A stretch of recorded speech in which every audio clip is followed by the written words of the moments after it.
오늘의 말씀은 갈라디아서 1장 1절에서 5절 말씀이죠. 저희들이 지금 인사말이죠. 갈라디아 교회에 보내는 바울의 인사말입니다. 이걸 가지고 저희들이 3주째 하고 있는데, 저희들이 쭉 갈라디아서를 해나가고 있잖아요. 저희들이 강의를 해나가는데, 어쩌면 오늘 할 내용은 갈라디아서 전체의 흐름에서 제가 유달리 집중하는 부분일 수 있어요. 왜냐면은 제가 지금 특별히 4절에 집중해서 오늘은 설교를 하기를 원하거든요. 그 이유는 이 부분이 오늘 말씀, 여러분들과 함께 말씀드릴 부분이 저희 낮은 자리 교회를 시작함에 있어서 굉장히 중요할 뿐만 아니라 성도들의 첫 출발점이라고 생각을 하기 때문입니다. 우리가 이런 거예요. 그러니까 죄를 지적한다는 것이 참 어려운 시대에 살고 있어요. 왜냐면은 그 이유는 간단합니다. 사람의 본성이 죄를 싫어하기도 하지만은 우리가 살고 있는 세대가 포스트 모던 시대이기 때문이죠. 예전에는 이렇게 얘기하는 것들이 가능했죠. 예를 들면은 어떤 말 안 듣는 꼬마에게 이렇게 얘기할 수 있어요. 야, 착하게 굴어야지, 착하게 행동해야지 라고 우리가 얘기를 할 수 있어요. 그러면은 이전 같은 경우에는 다들 납득을 했어요. 아, 착하게 행동해야지 라고 납득을 했는데, 지금은 그 질문이 의미가 없는 시대가 돼버렸죠. 왜 그러냐면은 물어보는 거예요.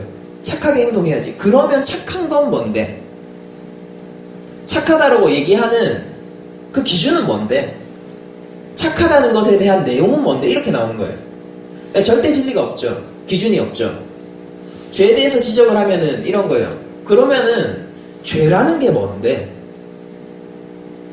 이게 죄가 될 수도 있고, 또 저것은 죄가 안 될 수도 있고, 그런 거 아닌가? 이게 똑같은 행동이라도 이런 상황에서는 죄가 되기도 하고, 또 저런 상황에서는 정당화될 수 있는 거 아닌가? 이런 얘기들을 우리들이 하는 세대 속에서 살고 있단 말이에요. 그래서 죄를 지적하기가 참 힘든 세대에서 우리가 살고 있어요. 근데 우리는 성도라는 것은 세상이 보지 못하는 것을 보고 듣지 못하는 것을 듣는 자들을 성도라고 얘기를 합니다.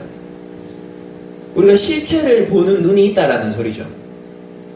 그럼 우리가 실체를 보았을 때 우리의 실존, 우리가 느끼고 있는 우리의 현장, 이것은 무엇인가라는 질문을 제가 먼저 던지면서 시작할까요?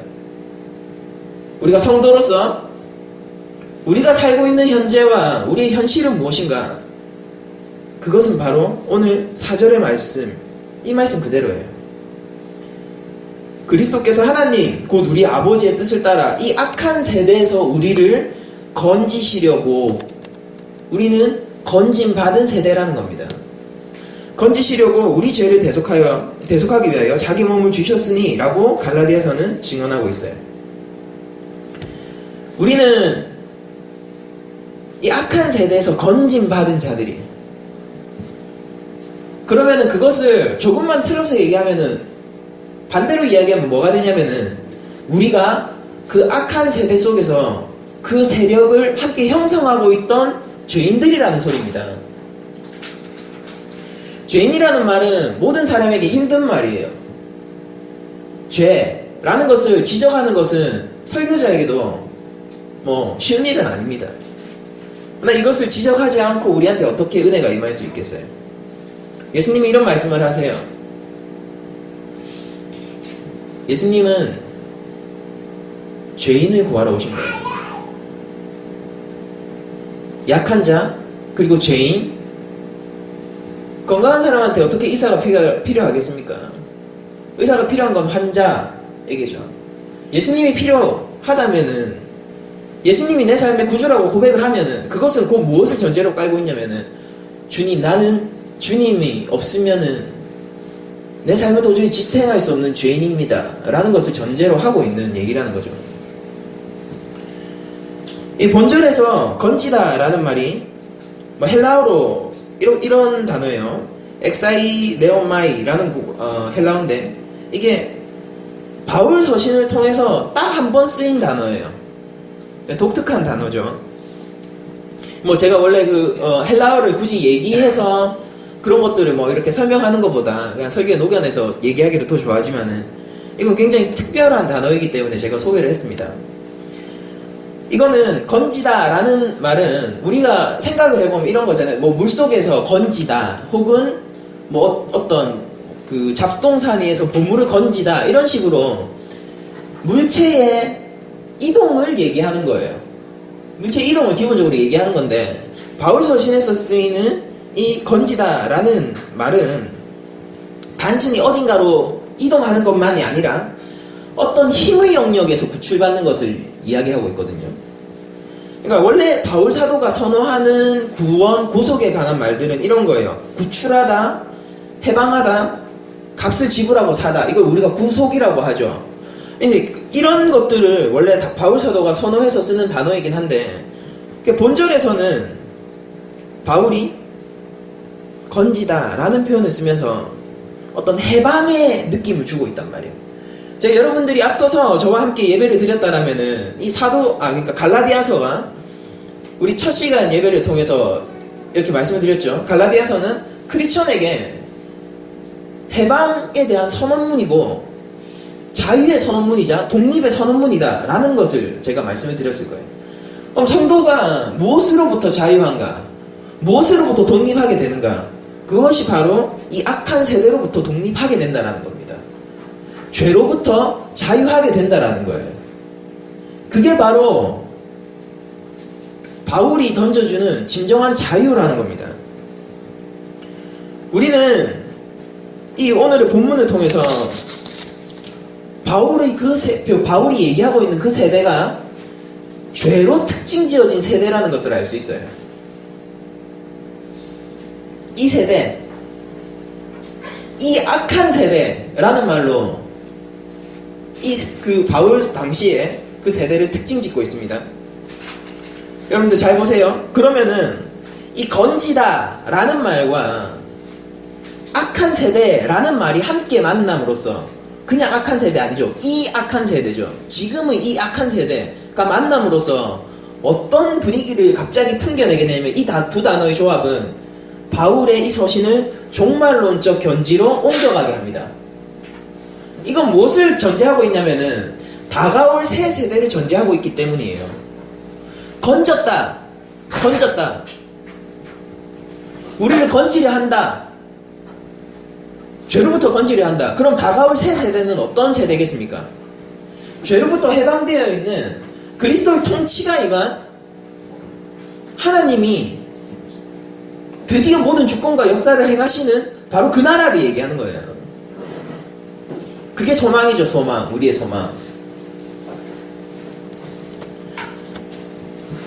여러분들 바울 신학에 있어서 이런 종말론적인 견지는 항상 뺄 수 없어요. 물론 구약 전체가 사실은 종말론적 배경이 있고 신약 역시 종말론적 배경을 빼고 설명할 수 없죠. 그 이유는 단순해요. 우리 성도의 삶이 종말론적인 그런 신앙과 배경이 없이는 살아갈 수 없는 신앙이기 때문입니다. 저는 선포하는 거예요.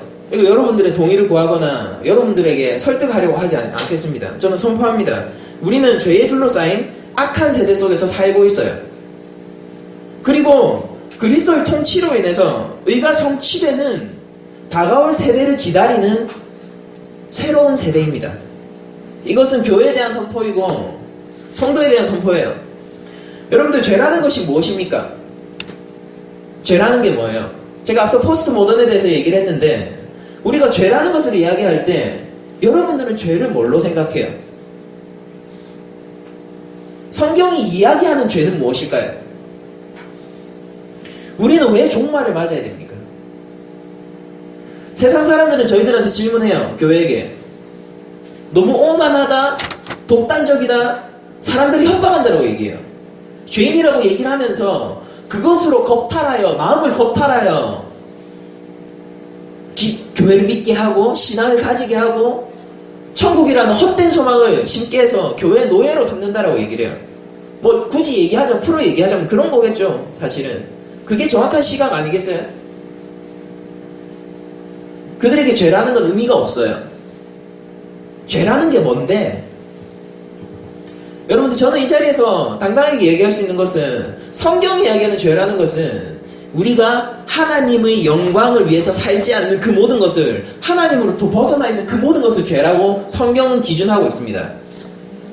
여러분들 보세요. 여러분들이 날 때 하나님 알았어요? 몰랐어요.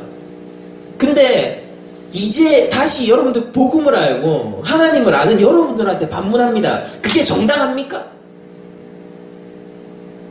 우리가 피조물이라는 고백을 하고 절대자, 어제 토요 성경 공부를 통해서 하나님이 절대자인데 제가 이런 표현을 썼어요. 거부감이 느껴질 정도로 절대자로 느껴지지 않습니까? 라는 표현을 썼어요. 정말로 절대자예요. 지극히 거룩하시고 지극히 공의로우시고 지극히 높으시고 완전하시고 온전하시고, 그분이 우리의 창조자세요. 선하신 우리 아버지세요. 그분을 모르고 여러분들이 산다는 것이, 여러분들이 그분의 손으로 지원받았는데 그분을 모르고 그분의 영광을 위해서 살지 않는다는 것이 어떻게 여러분들이 잘못되어 있다라고 얘기하지 않을 수 있겠습니까? 이것은 하나님을 인정해야지만 가능한 얘기예요. 모든 전제는. 이 기준이 없기 때문에 우리들은 죄가 도대체 뭐가 죄인데? 라고 얘기하는 시대 속에서 살게 된다는 거예요. 우리는 고백을 하죠. 이 죄는 우리를 사망으로 이르게 한다고 우리는 고백을 합니다. 사람들이 이렇게 자꾸 얘기해요. 예수 안 믿으면은 지옥 간다라고 하는 게 그게 협박이 아니고 뭐고? 라고 얘기해요. 근데 정확하게 생각해 보세요. 예수를 안 믿어서 지옥 가는 거예요? 죄 때문에 지옥 가는 겁니다. 받아야 할 심판을 받는 거예요. 예수님은 그런 죄 가운데 놓인, 심판 가운데 놓인 우리들에게 유일한 치료제이며 우리를 회복시켜줄 유일한 의사이며 우리가 붙들어야 할 유일한 생명줄인 거예요. 그 생명수, 그 생명의 떡을 먹지 않고 살아날 사람이 이 땅 가운데 누가 있단 말입니까? 예수를 믿지 않아서 지옥 가는 게 아니에요. 우리의 모든 문제가 뭔지 아십니까? 우리의 죄가 가장 큰 문제예요. 저는 단순히 관념적으로 그냥 하나님을 모르는 것, 형이상학적인 문제로서 죄를 논하고 넘어가려고 하진 않습니다. 우리는 하나님을 모름으로써, 보세요. 아버지가 신포도를 씹었는데 어떻게 그게 아들이가 실일 수가 있어요? 나도 그 신포도를 함께 깨문단 말이에요. 내가 하나님을 모름으로써 나는 필연적으로 죄를 짓는단 말입니다. 우리가 앞서 예배 순서에 있어서 참회 기도 순서가 저희들이 있죠. 참회 기도를 하면서 한 주간의 죄악과 우리의 약함을 하나님 앞에 놓고 나아갔어요. 그 왜 그렇습니까? 첫 번째는 그 하나님이 우리의 약함과 죄악을 품어주시는 좋으시고 선하시고 신실하신 우리의 아버지이기 때문이고, 그리고 두 번째는 우리가 한 주간 저번에 예배를 드리고 은혜를 받았음에도 불구하고 한 주간 여전히 또 낭망할 수밖에 없는 죄인이기 때문인 거예요. 여러분들 생각해 보세요. 죄는 단순한 문제가 아닙니다.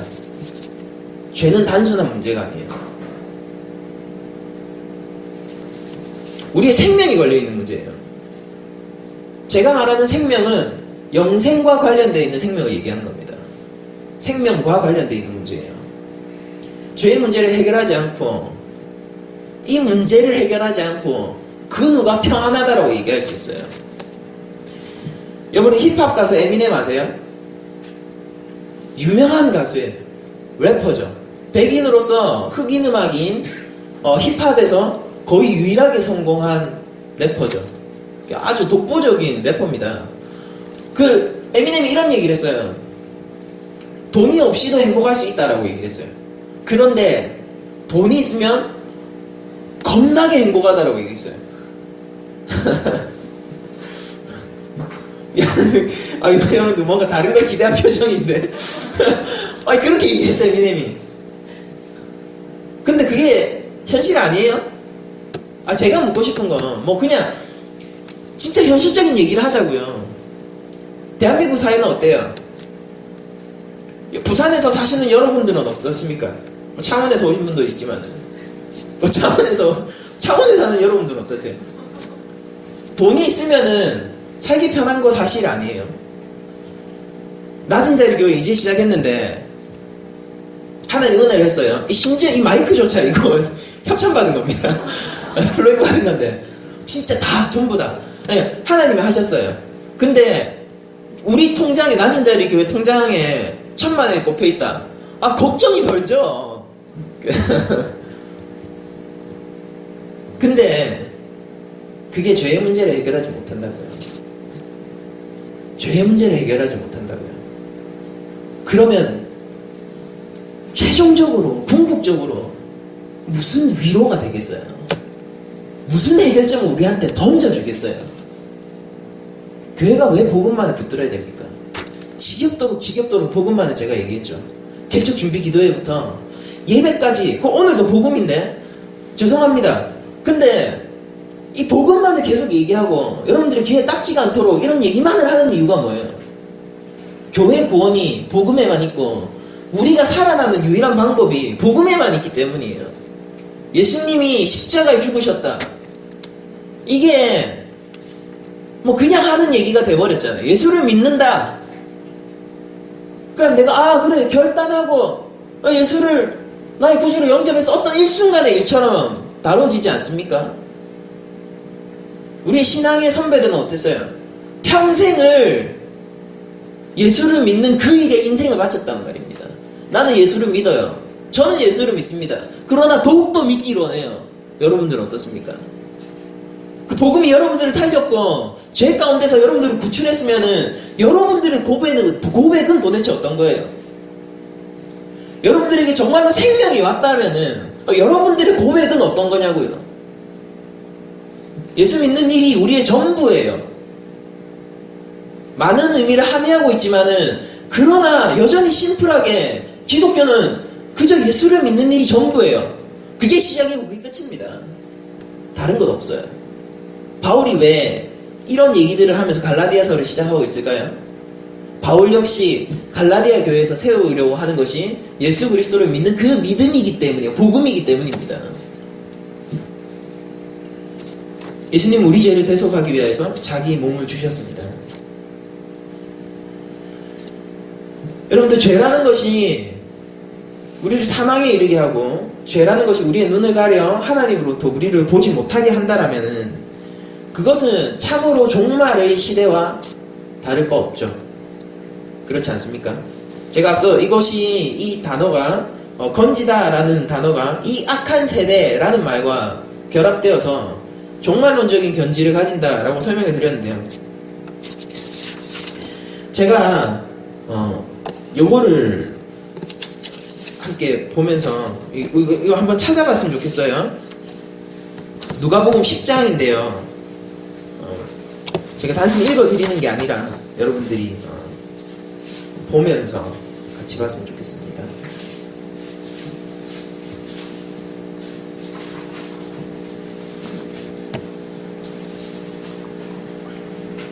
1절부터 제가 읽을 텐데 여러분들이 함께 듣기도 하고 눈으로 보기도 하며 같이 따라왔으면 좋겠습니다.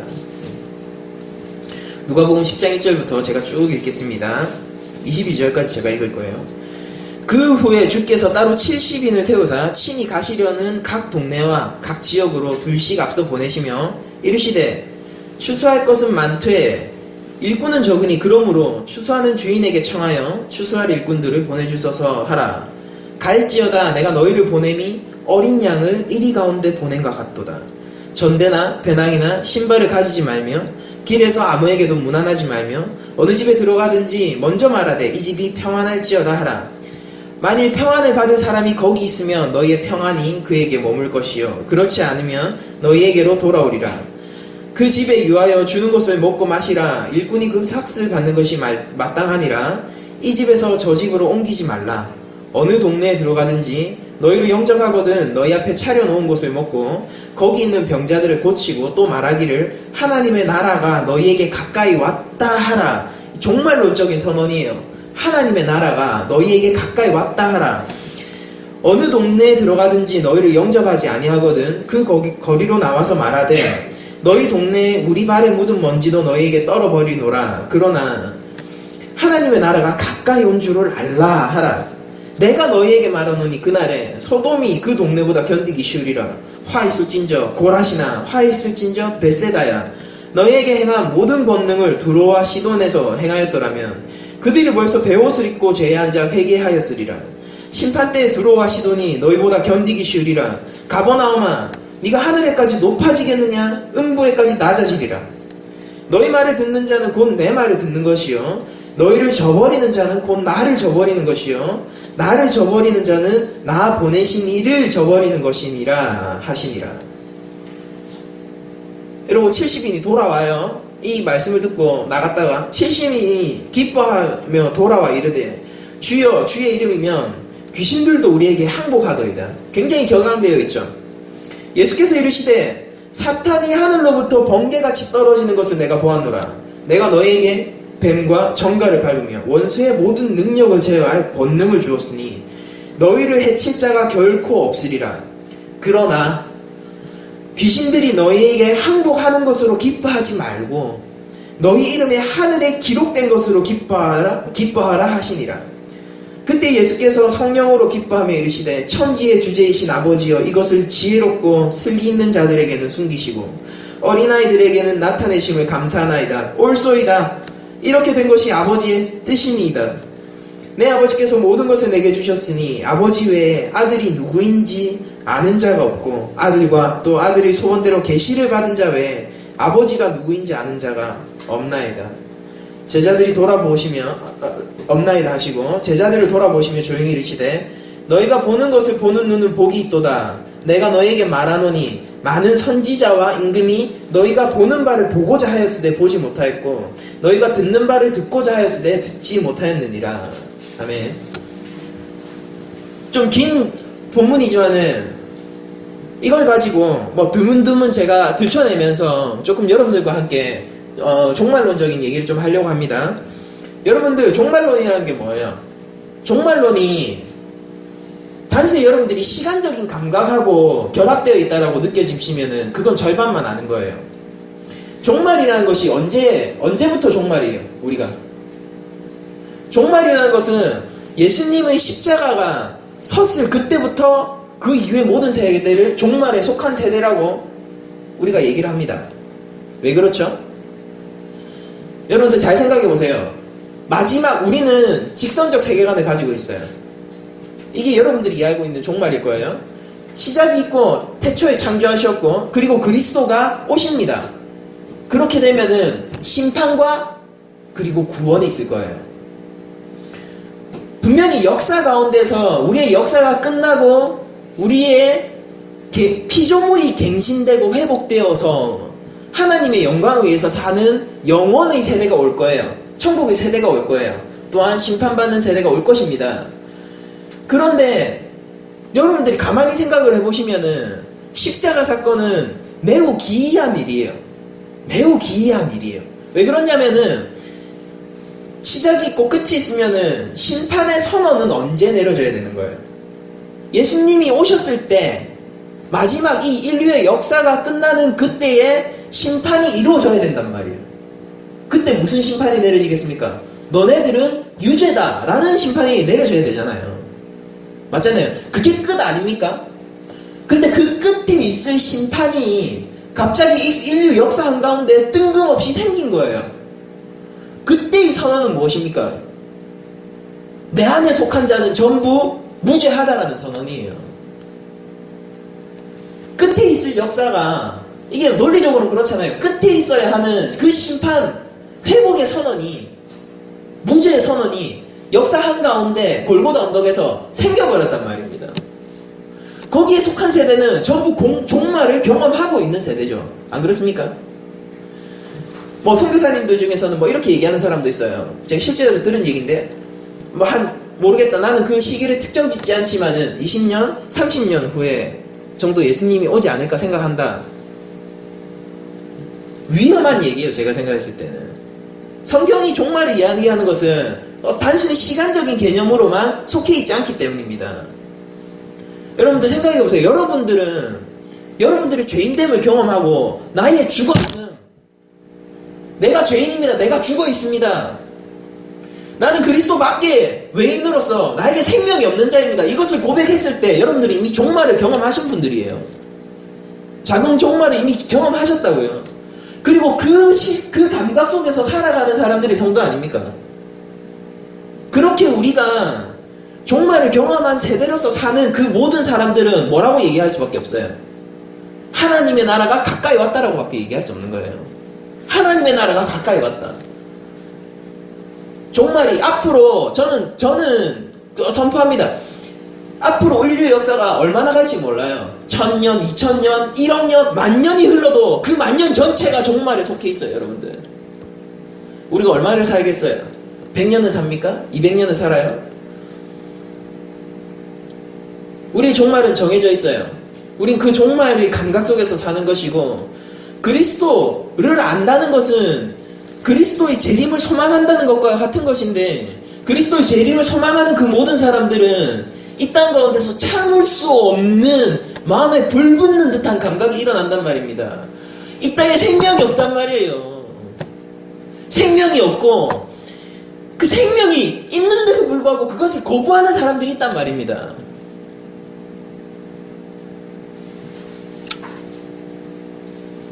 거기서 복음을 따라 사는 거예요. 거기서 복음을 선포하는 거예요. 그게 성도의 삶이고, 그게 하나님 앞에서 건진받은 새 세대의 일입니다. 우리는 하나님을 모르는 세대에 살고 있고, 이제는 신조차 없는 시대에 살고 있고, 이제는 절대 진리조차 없는 시대에 살고 있어요. 여러분들은 시대에 뒤처진 사람들이에요. 왜냐하면 하나님이 있다라고 얘기하고 예수 그리스도가 길과 진리라고 얘기하는 사람들이기 때문입니다. 그러나 여러분들의 길에 소망이 있는 거예요. 여러분들이 이 세상의 빛과 여러분들이 이 세상의 소금입니다. 왜냐하면 여러분들은 예수 그리스도를 갖고 있기 때문이에요. 여러분들이 잘나서가 아니라, 우리의 어떤 권능과 힘 때문이 아니라, 우리의 도덕적 우월성 때문이 아니에요. 한국교회가 욕을 먹지만은, 맞아요, 많은 부분 시정해야 되는 부분이 있지만, 그래도 여전히 복음을 선포하는 것이 교회라면은 이 세상의 희망은 교회입니다. 우리들은 이 종말의 시대에 살면서 자꾸 다른 것들에 눈을 돌리게 되죠. 왜 그렇습니까? 신기한 일들, 내가 좋아하는 일들이 여전히 내가 세상적인 감각으로, 세속적인 눈으로 내 삶을 바라보기 때문이에요. 예수님은 분명히 추수할 일꾼을 보내셨어요. 그들이 선포해야 했던 게 뭘까요? 예수님이었어요. 예수님. 복음이었단 말이에요. 메시아가 왔다, 구약이 얘기한, 선지자들이 얘기하던 그가 왔다를 선포했어야 된단 말입니다. 근데 그들이 뭘로 기뻐해요? 나에게 이런 권능이 생겼다니, 내가 이렇게 귀신을 쫓다니, 예수님 들어보세요. 아니 어떻게 이런 일이 벌어집니까? 갑자기 예수님이 나에게 권세를 주시자마자 귀신들이 쫓아나갑니다. 예수님은 거기에 대해 무엇을 얘기하십니까? 이게 종말론적 상황이에요. 하나님의 나라가 곧 오고 있는데, 하나님 나라가 곧 오고 있는데 무엇으로 기뻐해야 된다는 거예요? 내 이름이 하늘 나라에 있는 것으로 기뻐해야 된다는 거예요. 네가 믿음을 가진 것으로 기뻐해야 된다는 겁니다. 네가 예수 그리스도를 믿는 것으로 기뻐해야 된다는 거예요. 그 수많은 사람들이 열망했던 선지자, 그 위대한 왕들도 보지 못한 그것이 바로 네가 보고 있는 나다라는 겁니다. 네가 보고 있는 내가 바로 메시아고, 이것을 믿는 믿음, 네가 참 생명을 얻은 그것, 그게 가장 네가 기뻐해야 하는 일이다라고 얘기를 하는 거예요. 우리 삶 속에서 이 감격과 기쁨이 없으면은 우리가 어떻게 종말을 견디는 사람이 될 수 있어요? 우리의 삶 속에서 무엇이 원동력입니까? 왜 삶 속에서 무엇을 잡고 나가야 돼요? 답은 정해진 줄로 믿습니다. 여러분들, 우리들은 귀신이 나의 말에 의해서, 한마디 말에 의해서 쫓겨나가는 기적보다 나와 함께 하시는 그리스도로 말미암아 만족하고 기뻐하는 사람들이 되어야 되는 거예요. 아멘. 아무리 우리 가운데서, 제가 앞서 에미넴의 말을 했죠. 돈이 없어도 행복할 수 있어. 근데 돈이 있으면 겁나게 행복해. 그런데 예수 그리스도를 가진 사람은 그것을 초월하여 세상이 알지 못하는 기쁨을 누리게 되는 겁니다. 낮은 자리 교회가 아무리 열악해도 상관없어요. 이 복음이 여전히 선포되고 있으면 괜찮아요. 여기에는 참 기쁨이 있는 거예요. 참 평안이 있는 거예요. 낮은 자리 교회가 아무리 커지고 아무리 많은 사람들이 오더라도 물탄 복음, 희석된 복음, 내가 한 발 물러나서 저 사람들이 듣기 좋게 이런 것들만 얘기하고 있으면은 우리 교회는 아무 소망 없어요. 여러분들, 우리의 삶도 마찬가지입니다. 여러분들은 건진받은 새 세대예요. 건진받은 새 세대. 그런데 우리가 어떻게 그리스도로 인한 그 기쁨과 그리스도에 인한 감격, 나의 구원에 대한 그 감각 없이 내 삶을 그냥 하나님이 내 삶을 이끌어 가시지 이렇게 말로만 할 수 있는 거예요. 그 은혜 회복 없이 어떻게 내가 하나님 내 삶을 책임져 주시니까 예수님 나의 구주시니까 이런 얘기를 어떻게 가볍게 툭툭 뱉을 수가 있는 거예요. 모든 출발점이 뭐라고 했습니까? 내가 죄인이구나부터 시작하는 거예요. 그것을 해결하신 이가 예수 그리스도예요. 은혜를 느끼고 싶으세요? 그러면 내가 얼마큼 죄인인지를 아세요. 사도 바울이 내가 죄인 중에 괴수다라고 얘기했어요. 저는 믿습니다. 사도 바울은 가장 큰 은혜를 누리던 자예요. 여러분들이 하나님 앞에 빚진 것이 겨우 100원이나 200원 정도라면은 그걸 탕감해주면 무슨 의미가 있어요, 나한테? 탕감 안 해줘도 되는 거예요. 이렇게밖에 얘기할 수밖에 없어요. 어떤 수치로도 나타낼 수 없어요. 갚을 수 없는 빚을 여러분들이 하나님 앞에 지었다면 수치적으로 얘기할 수 없어요. 저는 무엇으로 이 무거움을 전달하겠습니까? 여러분들의 죄가 하나님 앞에 상달되었다면 어쩌시겠어요? 그것이 여러분들 가운데서 사망과 영원한 죽음으로 여러분들을 몰고 있는데 하나님이 아들을 보내어 우리의 죄를 사했다면 여러분들이 받은 은혜는 어떤 은혜인 거예요? 그 회복과 감각 없이 우리의 무슨 삶이 있습니까? 무슨 삶이 의미가 있어요? 아무리 잘 살고 아무리 도덕적으로 잘 살아도 그 은혜 없이 사는 그 삶에 무슨 의미가 있어요? 바리새인 아니에요, 그거는? 바리새인도 그 누구보다 깨끗하고 청렴하게 살았어요. 기독교의 삶은 훨씬 높은 그 너머의 삶입니다. 오늘 말씀을 보시면은 제가 방금 읽었던 그 본문을 누가복음의 본문을 보면은 예수님이 소돔을 언급하세요. 내가 너에게 말하더니 그날에 소돔이 그 동네보다 견디기 쉬우리라. 이게 악한 세대입니다. 여전히 오늘날도 그 악한 세대에 속해 있어요. 여러분들, 예수님이 이것 한 가지를 제가 지적하고 소돔 이야기를 하고 다시 지금 제가 얘기하는 얘기로 돌아갈 텐데 이걸 기억하십시오. 예수님이 이렇게 얘기를 해요. 그들을 보내면서, 제자들을 보내면서 이 얘기를 합니다. 내가 너희를 보내니, 3절이에요. 어린 양을 이리 가운데로 보낸과 같도다 라고 얘기를 해요. 신기하죠? 그 권능을 줬으면서, 귀신도 쫓아나가는 권능을 주면서 걱정해 주시고, 너희가 가는 곳이 이리가 드글거리는 곳이다 라고 얘기를 해요. 약한 세대예요.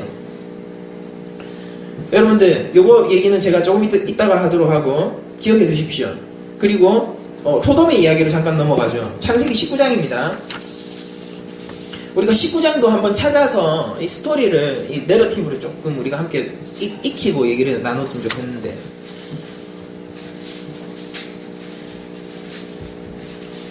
창세기 19장 1절에서 마찬가지로 제가 읽을 테니까 여러분들이 눈으로도 보고 들으시면서 이 내러티브를 함께 따라와 주셨으면 좋겠어요. 19장 1절부터 제가 얘기를 하겠습니다. 저녁 때에 그 두 천사가 소돔에 이르니 마침 롯이 소돔 성문에 앉아있다가 그들을 보고 일어나 영접하고 땅에 엎드려 절하며 이르되, 내 주여 돌이켜 종의 집으로 들어와 발을 씻고 주무시고 일찍 일어나 갈 길을 가소서. 그들이 이르되 아니라 우리가 거리에서 밤을 새우리라. 롯이 간청하매 그제서야 돌이켜 그 집으로 들어오는지라. 이 누가복음에서 나타났던 제자들을 너네가 무슨 상관이냐라고 쫓아내던 사람들과는 정반대의 모습을 롯이 하고 있습니다. 롯이 그들을 위하여 식탁을 베풀고 무교병을 구우니 그들이 먹으니라. 그들이 눕기 전에 그 성 사람 곧 소돔 백성들이 노소를 막론하고 원근에서 다 모여 그 집을 애워싸고 롯을 부르고 그에게 이르되 오늘 밤에 내게 온 사람들이 어디 있느냐 이끌어내라. 우리가 그들을 상관하리라. 상관하다라는 것은 성관계를 맺겠다라는 뜻입니다.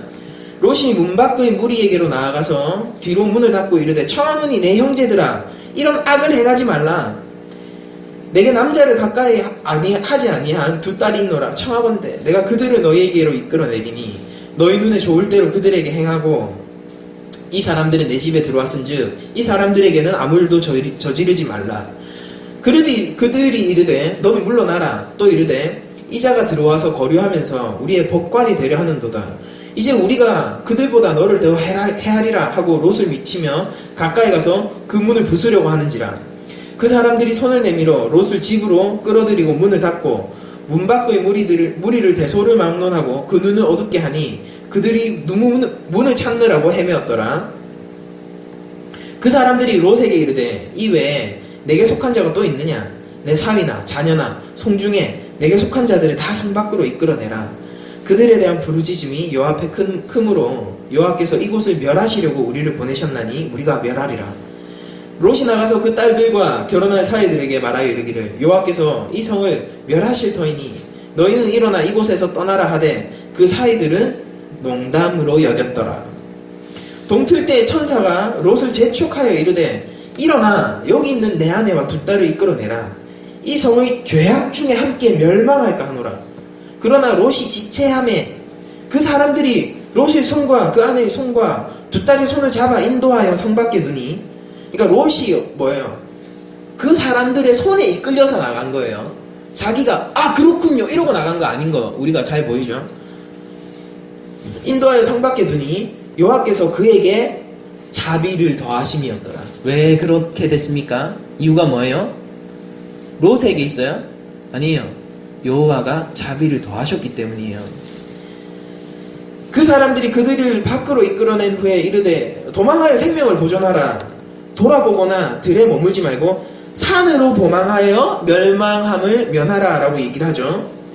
이 산이라는 것은 구약적으로 아주 중요한 상징성을 지닙니다. 시온산 같은 그것이 대표적이죠. 그러니까 하나님의 도성, 하나님에게로 피하는 피난처 같은 것들을 상징해요. 롯이 그들에게 이르되 내 주여 그리마옵소서.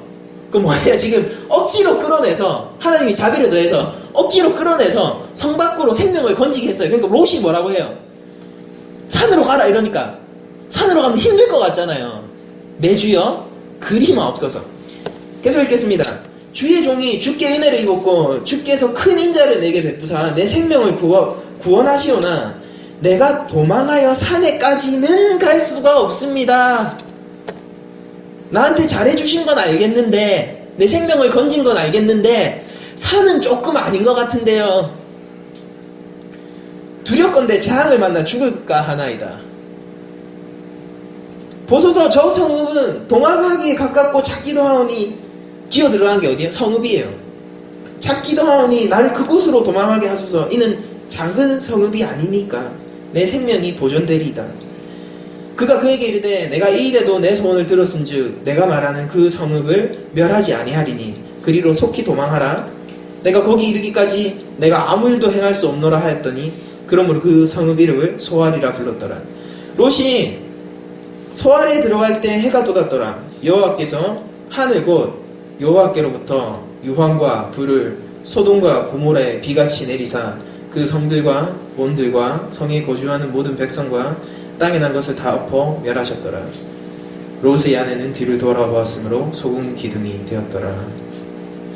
아브라함이 그 아침에 일찍 일어나 여호와 앞에 서 있던 곳에 이르러 소돔과 고모라와 그 온 지역을 향하여 눈을 들어 온기가마의 연기같이 치솟음을 보았더라.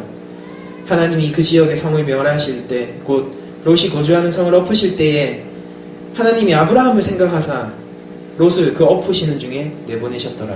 아멘. 롯은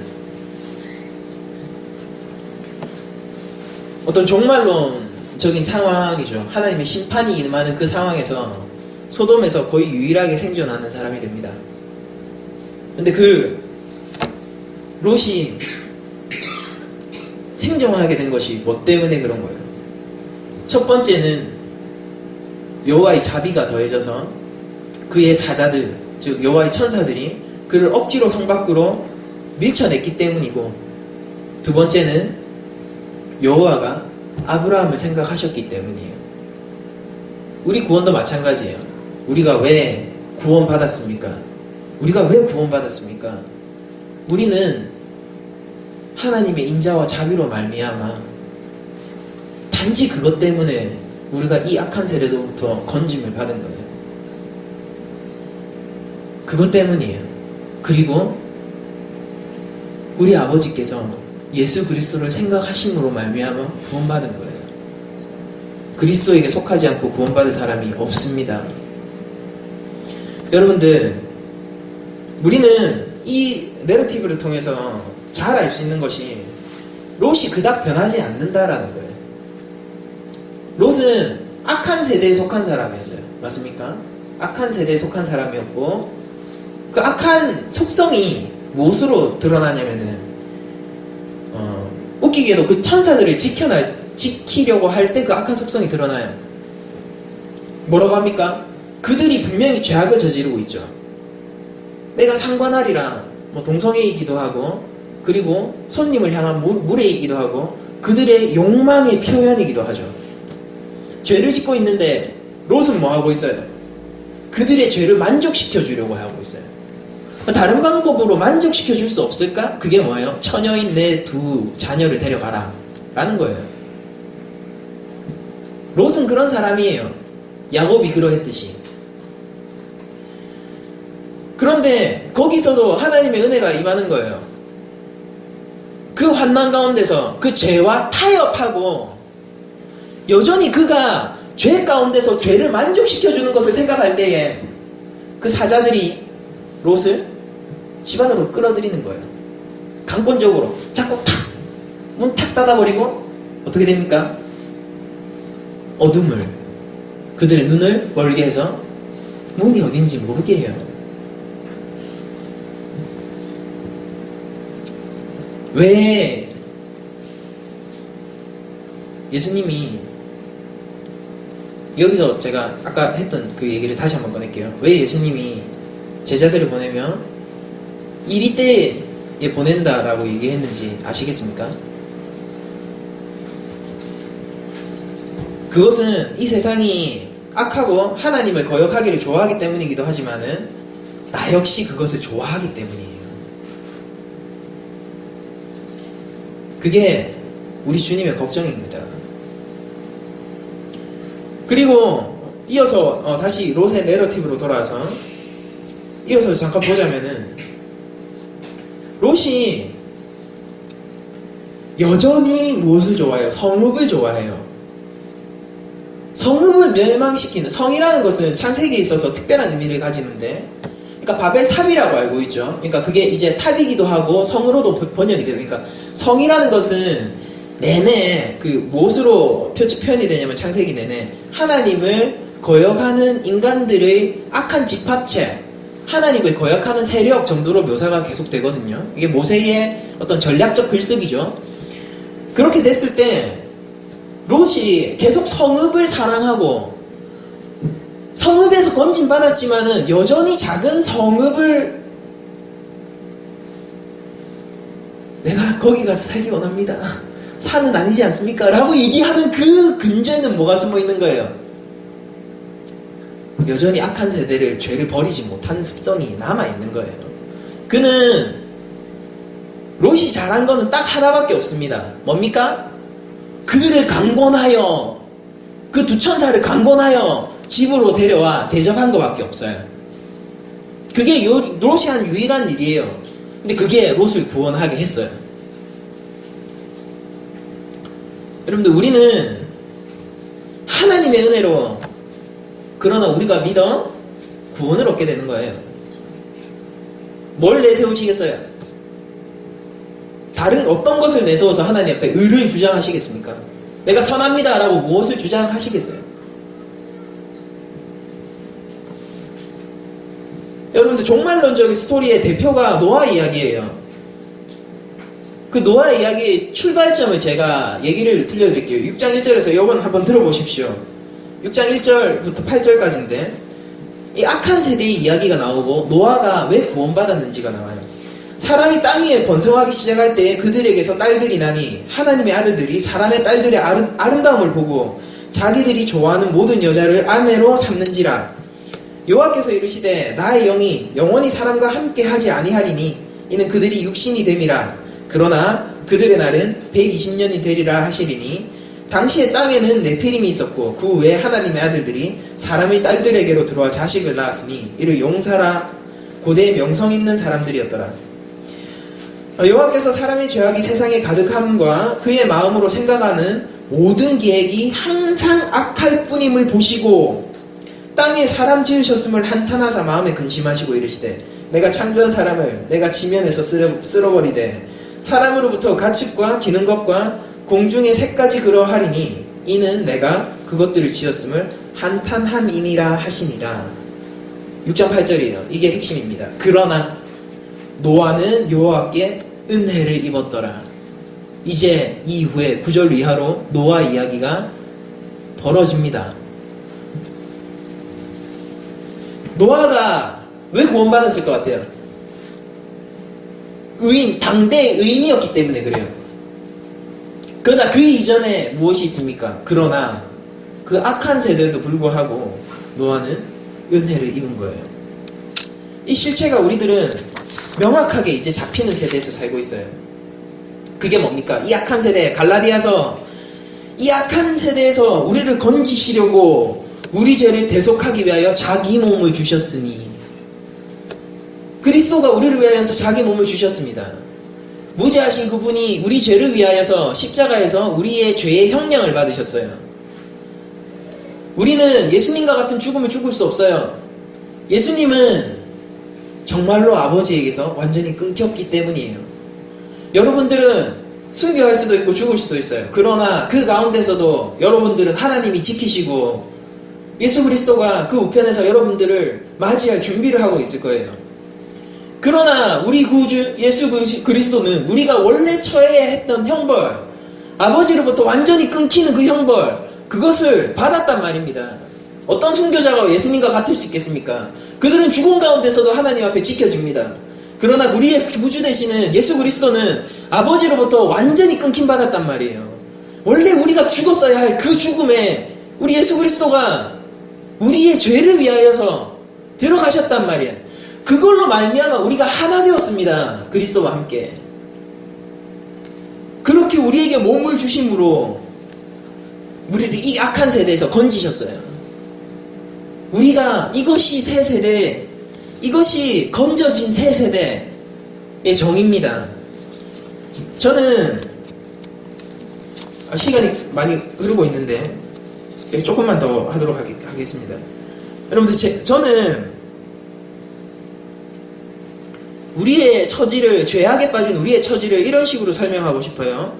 마태복음 말씀을 제가 좀 읽어드리겠습니다. 12장인데요. 예수님이 이제 귀신을 쫓아내는 장면을 보고 누군가 정죄해요. 저 바알세불의 힘을 입어서 저 귀신 쫓아내네, 이렇게 정죄를 한다고요. 예수님이 뭐라고 하냐면 이렇게 해요. 스스로 분쟁하는 나라마다 황폐하여질 것이고 스스로 분쟁하는 동네마다 집마다 서지 못하리라. 만일 사탄이 사탄을 쫓아내면 스스로 분쟁하는 것이니 그리하고야 어떻게 그의 나라가 서겠느냐. 또 내가 바알세불을 힘입어 귀신을 쫓아내면 너희 아들들은 누구를 힘입어 쫓아내느냐. 그러므로 그들이 너희의 재판관이 되리라. 그러나 내가 하나님의 성령을 힘입어 귀신을 쫓아내는 것이 하나님의 나라가 이미 다시 읽어드리겠습니다. 그러나 내가 하나님의 성령을 힘입어 귀신을 쫓아내는 것이면 하나님의 나라가 이미 너희에게 임하였느니라. 하나님의 나라가 이미 임했다라고 했어요. 귀신이 쫓아나가면은. 그리고 이렇게 말씀하세요. 사람이 먼저 강한 자를 결박하지 않고서야 어떻게 그 강한 자의 집에 들어가 그 세간을 강탈하겠느냐. 결박한 후에야 그 집을 강탈하리라. 여러분들 보십시오. 귀신이라는 것은 어떤 악의 세력으로 우리가 취안해서 생각을 해도 돼요. 우리도 역시 그 안에 포함되어 있었고, 사단이라는 그 세력을 따르는, 그 죄의 세력을 따르는 우리가 기뻐하는 죄인들이었기도 합니다. 여러분들 그 사단을 결박하고 우리를 구원하시는 모습을 예수님은 이렇게 얘기해요. 강한 자를 결박하고 세간을 강탈하는 것으로 얘기를 해요. 세간이에요. 세간. 납치당한 꼬마애 이런 거 말고 세간이에요. 심지어 갓난아이도 아니에요. 세간이에요. 완전한 무기력의 모습인 거예요. 사탄이 여기 놨다 놓으면은 여기 두어지는 거고, 저기 놨다 놓으면은 저기 두어지는 거고, 부수면 부서지는 거고, 고치면 고쳐지는 거예요. 우리의 입장이라는 거예요. 죄악 가운데 있는 우리의 입장. 무기력. 완전한 무기력. 그런데 예수님은 사단을 결박하고 세간을 강탈하여 주셨습니다. 우리 아버지가 우리 가운데서 행하신 일이에요. 우리가 그 세간입니다를 고백하는 것이 우리의 첫 발걸음이에요. 우리가 죄인입니다를 고백하는 것이 우리의 첫 발걸음이에요. 예수님이 아까 누가복음에서 여러분들 기억나십니까? 예수님이 이렇게 말씀하시죠. 제가 한번 읽어드릴 텐데요.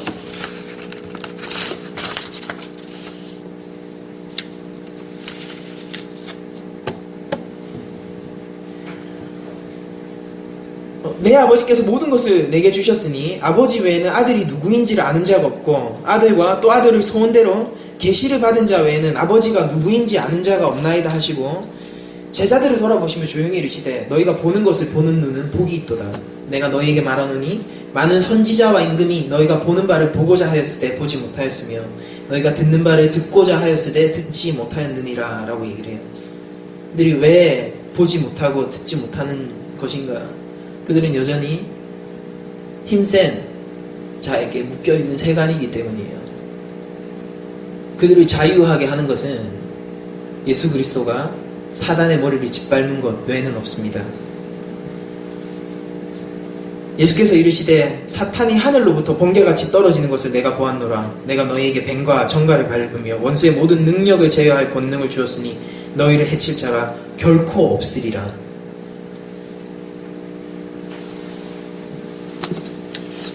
여러분들, 우리는 하나님의 뜻에 따라 하나님의 은혜로 인해서 건져진 바 된 새 세대입니다. 여러분들, 이 새 세대가 추구하는 삶은 단순해요. 그리스도를 믿는 삶이고 복음을 추구하는 삶이에요.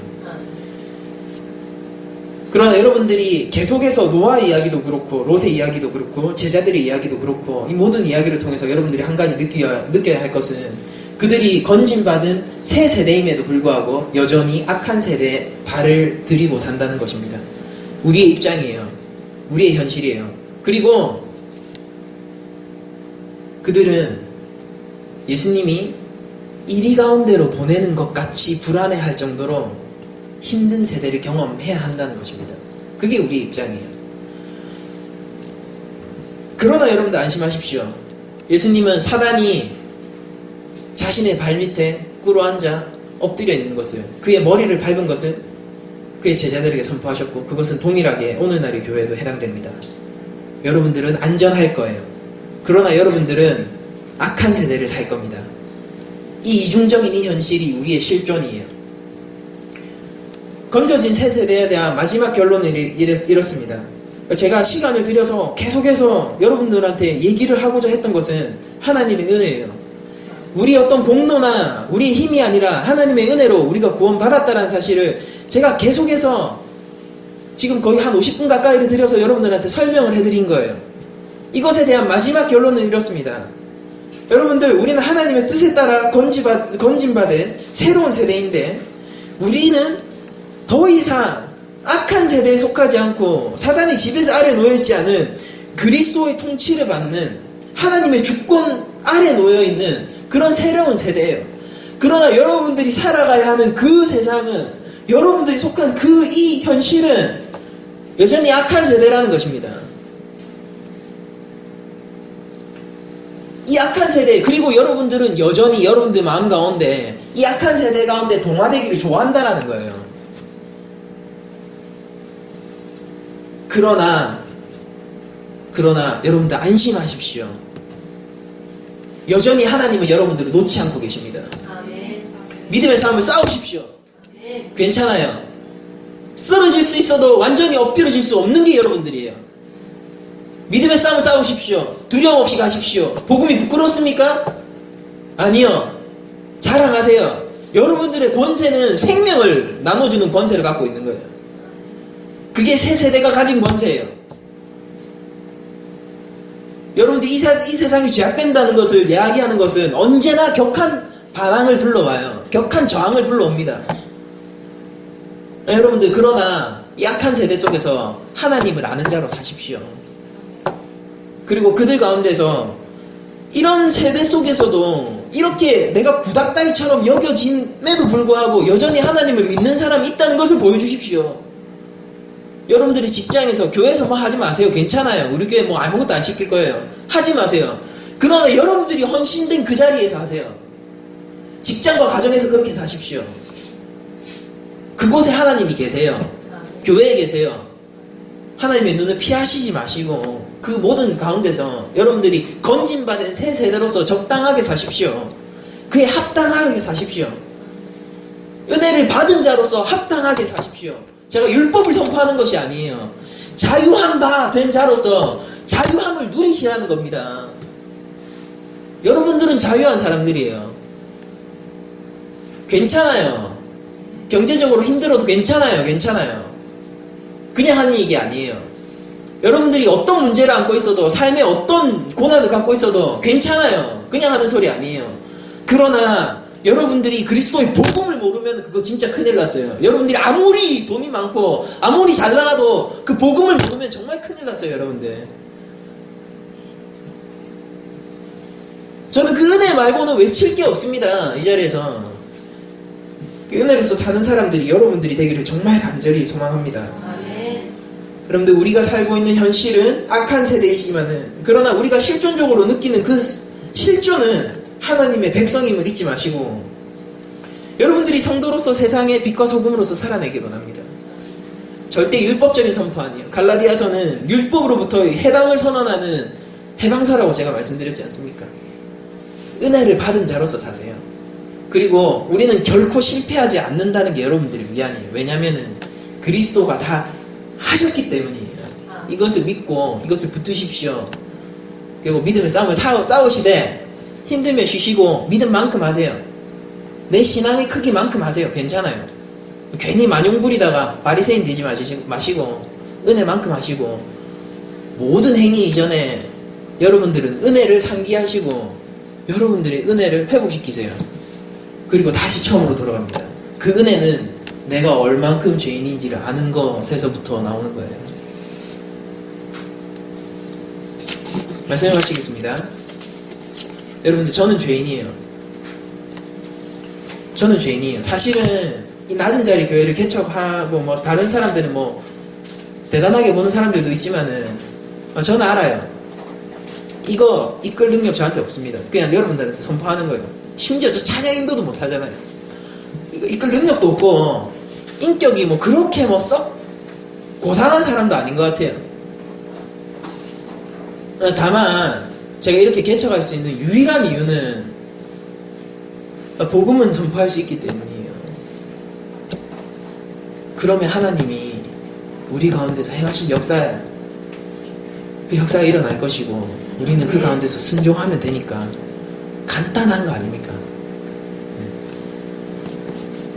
우리가 다음 한 주간도 우리가 죄인이 돼 자유한 죄인으로서, 우리가 죄인이 돼 은혜 받은 죄인으로서, 우리가 악한 세대를 살지만 그러나 내가 건진받은 하나님의 백성으로서 합당하게 사시는 한 주 되기를 축복하며 말씀을 마치겠습니다.